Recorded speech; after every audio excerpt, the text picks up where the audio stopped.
Hi, I'm Samantha Biddy, and we are doing an emergency bedside Safer Sex Sunday because my friend Paul posted a question on his Instagram story this evening asking folks if it was cool or not to take screenshots of conversations that happen in dating apps and then post them on social media.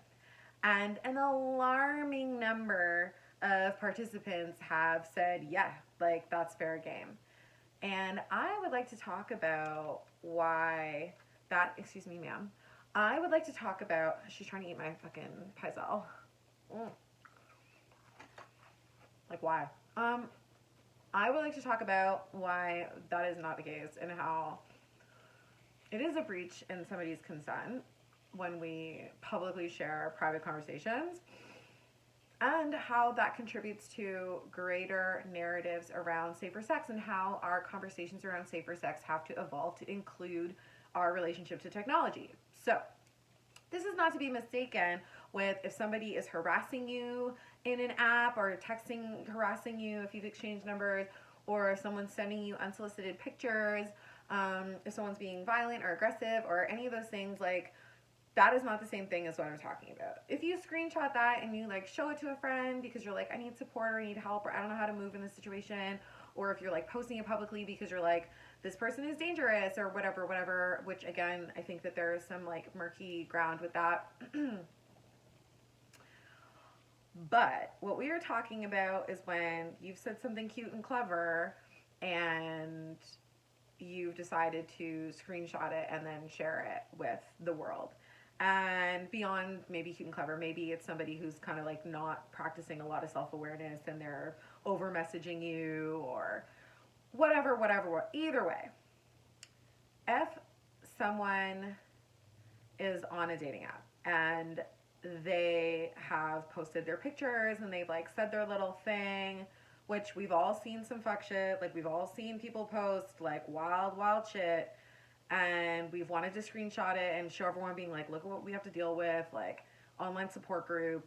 I feel that person has posted that stuff with the expectation of publicity. They understand the fact that like anybody could see that. Yes, they've probably targeted it to a specific community, ideally people they're trying to smash, but either way, they know that that is public, and like whomever owns apps is like collecting all that information or pictures and whatever else, right? We know this. I mean, in theory, we know this. If someone has entered into a private conversation, there is an expectation of privacy. And therefore, if you have screenshotted that conversation and you're posting it publicly, even sharing it with friends is like kind of like, I'm not saying I haven't done it. We've all done it. I mean, I shouldn't say we've all, I've done it. I know I've done it. I've shared it with friends or whatever. But to then post it publicly, even if you're blocking out their name, even if you're blocking out their picture, there is still a breach in that person's privacy and what they've consented to when they've entered into an exchange with you.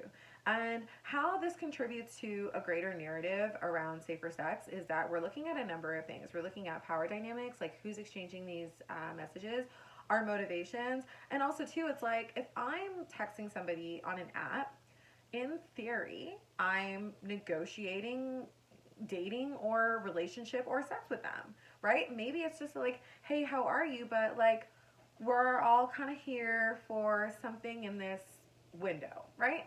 So to then take that private conversation for whatever your motives, maybe your motives are like, tee hee hee, look at me, or maybe it's like, I need support, like, look at, like, whatever your motivations are, that person still anticipated privacy when they entered into negotiation and communication with you. And fundamental to safer sex is trust and communication, right? The reason why I say that online consent and these types of topics are relevant is because a lot of this technology, almost all of this technology, evolved faster than we could develop our kind of like code of conduct around it. I don't want to use words like ethics and morals because there's like judgment associated with that, but just code of conduct. How do we act rightly? How do we treat each other with respect? How do we treat each other with compassion and empathy and um, see others as whole, which I know are like my values around dating and sex and all these things. And I think like core to practicing safer sex is like, what are your needs? What are my needs? How are we trying to like access pleasure together? And like, how can we do that in a way that is honoring our boundaries and um, is stimulating and is avoiding the risks that we're taking into consideration at this time? What I'm trying to say is that if someone is having a private conversation with you and you screenshot it and you post it publicly, that is a breach in their consent. And that is not part of building healthier, stronger relationships or trust with each other. And I'll leave you with this. If I'm interested in somebody and I'm following them on Instagram and I see that they're like posting private conversations that they've had with others without that person's knowledge or consent, especially if it's framed in a way to like make themselves look better or to like bully this other person, chances are I'm like, how am I supposed to trust them? Even a friend. It's like, how am I supposed to trust that you wouldn't do that to me? And therefore, I can't show up to this relationship with like full honesty and et cetera, et cetera. So this video is now 6.5 minutes. That wasn't my intention. But I want us all to walk away with some questions about what is it like to have a private conversation in person and then relaying it in public, and what is it to have a private conversation in text and to relay that in public.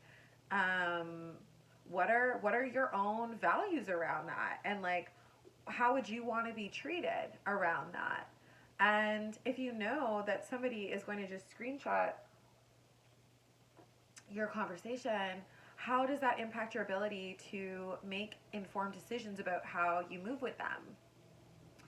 Um, and yeah, I just think it takes away from someone the ability to give informed consent.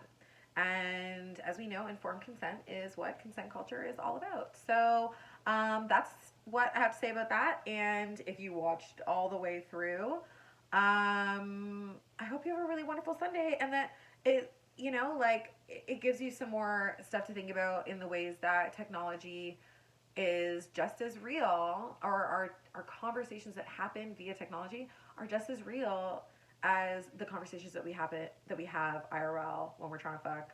And that's it.